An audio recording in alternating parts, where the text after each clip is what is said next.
Oke, itu dia statement dari Presiden Jokowi, tapi mungkin sekarang saya pertama kali ingin ke Bang Kadari dulu deh.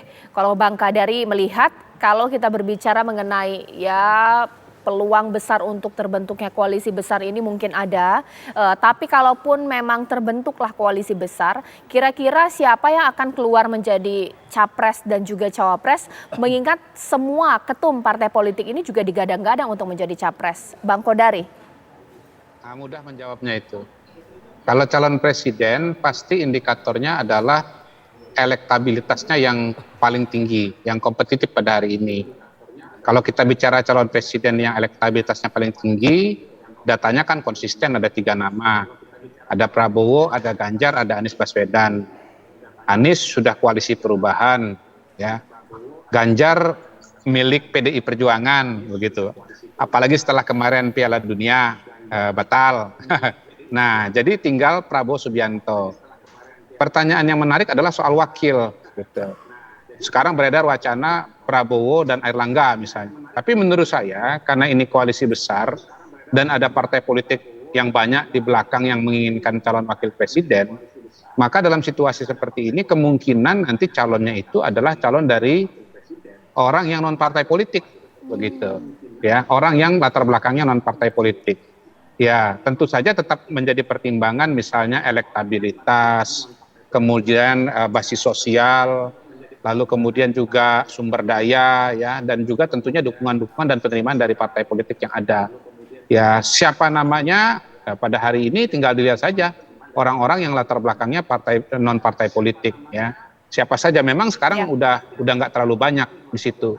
Dulu ada Ridwan Kamil, tapi Ridwan Kamil sudah masuk ke Partai Golkar. Sandi Uno notabene masih Partai Gerindra. Jadi Gerindra lagi tuh nggak mungkin terulang kalau menurut saya. Siapa lagi nama yang populer? Mungkin Khofifah. Tapi nggak tahu Khofifah apakah dianggap sebagai orang Golkar. Ya. Mungkin Erick Thohir yang sampai hari ini memang belum punya partai politik sama sekali. Jadi menurut saya sih kata kuncinya adalah siapa yang bukan dari partai politik, karena dia akan menjadi titik temu bagi semua. Kalau partai politik pasti akan diveto oleh partai politik yang lain. Jangankan koalisi yang besar seperti katakanlah KIB digabung dengan KIR. Untuk Pak Anies Baswedan saja yang mau memilih antara Demokrat dengan partai PKS itu sulitnya kan luar biasa. Dan dugaan saya ya untuk kasus Pak Anies pun wakilnya nanti orang dengan latar belakang non partai politik gitu. Apalagi untuk koalisi besar seperti KIB dan merger dengan KIR. Begitu, Oke, Caca. baik. Bang Daniel, kalaulah koalisi terbentuk, paling mungkin untuk mengambil posisi capres dari partai lain seperti itu. Karena semua ketua umum pengen jadi calon presiden. Nah bagaimana? Pupus dong harapan Pak Prabowo untuk nyapres di 2024. Bang Daniel.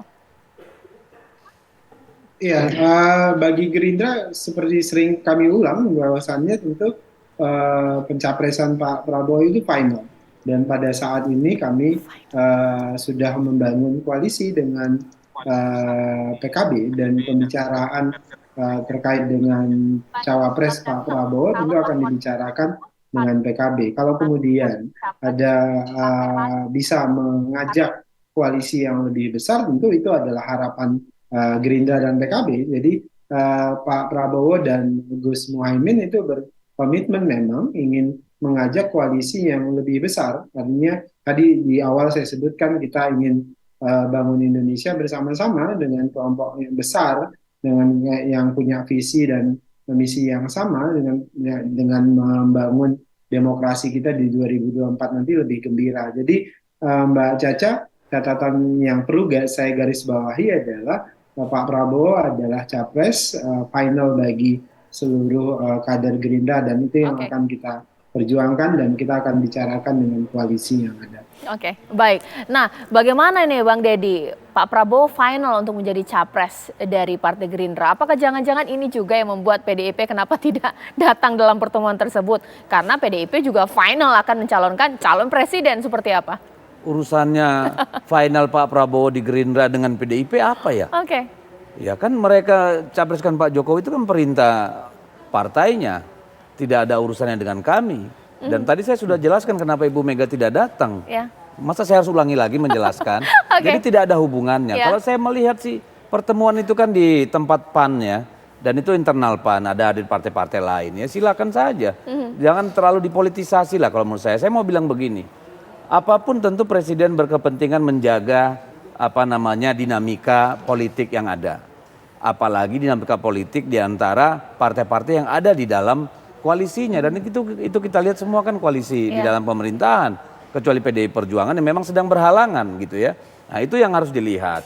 Saya meyakini gini loh, Pak Jokowi itu adalah kader PDI Perjuangan. Yes. Menjadi wali kota 2 periode PDI Perjuangan. Menjadi gubernur DKI PDI Perjuangan.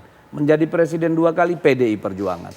Saya yakin seyakin-yakinnya Pak Jokowi tidak akan beralih pindah ke lain hati dari PDI Perjuangan. Mantap. Kecuali beliau ingin meninggalkan legacy sebagai orang yang meninggalkan atau mengkhianati partainya. Oh berarti ada Jadi, kecuali. gini loh, pemahaman saya tentang Pak Jokowi, saya bisa aja Iya, salah. Ya, bisa aja Pak Jokowi pindah ke lain hati, nggak tahu lah. Kalau memang itu legacy yang ingin dia tinggalkan. Tapi saya hakul yakin pertemuan kemarin itu tidak ada urusannya dengan capres-capresan itu, gitu loh. Iya. Dan saya kira beliau pasti menunggu PDI Perjuangan seperti apa. Dan tidak mungkin beliau secara direct terlibat dalam urusan koalisi-koalisian. Iya. Kalau tadi Kodari bilang misalnya boleh aja presiden punya preferensi, yes tentu. Tetapi karena beliau berada di ujung periode, adalah penting bagi beliau untuk memastikan bahwa semua rakyat berpikir Ya. pemilu ini tanpa intervensi kekuasaan. Bahkan PDI Perjuangan sendiri, Baik. jikapun nanti beliau misalnya punya preferensi terhadap yang kita calonkan. Oke. Karena ini legasi yang ingin kita tinggalkan, membangun peradaban politik, Betul. bukan syahwat politik gitu. Baik. Bang Ensat bagaimana terakhir?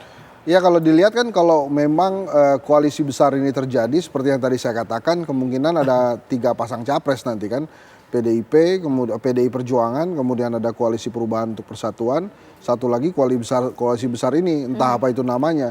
Tapi secara komunikasi politik Mbak Caca, Bang Deddy, dari pertemuan ini yang ingin diperlihatkan kepada publik itu kan yang perlu kita jelaskan di sini. Kalau saya menilainya yang ingin diperlihatkan ke publik dari pertemuan di Partai Amanat Nasional ini adalah sebuah pertemuan koalisi tanpa PDI Perjuangan. Nah, apapun itu nanti persepsi yang ada di masyarakat dan pembelaan-pembelaan yang dilakukan oleh Bang Deddy, tapi itulah yang dimunculkan. Oh enggak, saya enggak membela diri. Nggak Saya membela. bicara fakta. Oh iya, bahwa faktanya, Ibu Mega berhalangan datang karena sedang di Karena luar ke negeri Jepang. baru. Iya. Nah itu, ya saya ulang ini. Tapi yang ingin diperlihatkan itu adalah pertemuan partai-partai politik berada di dalam koalisi pemerintahan tanpa Nasdem dan tanpa PDI Perjuangan.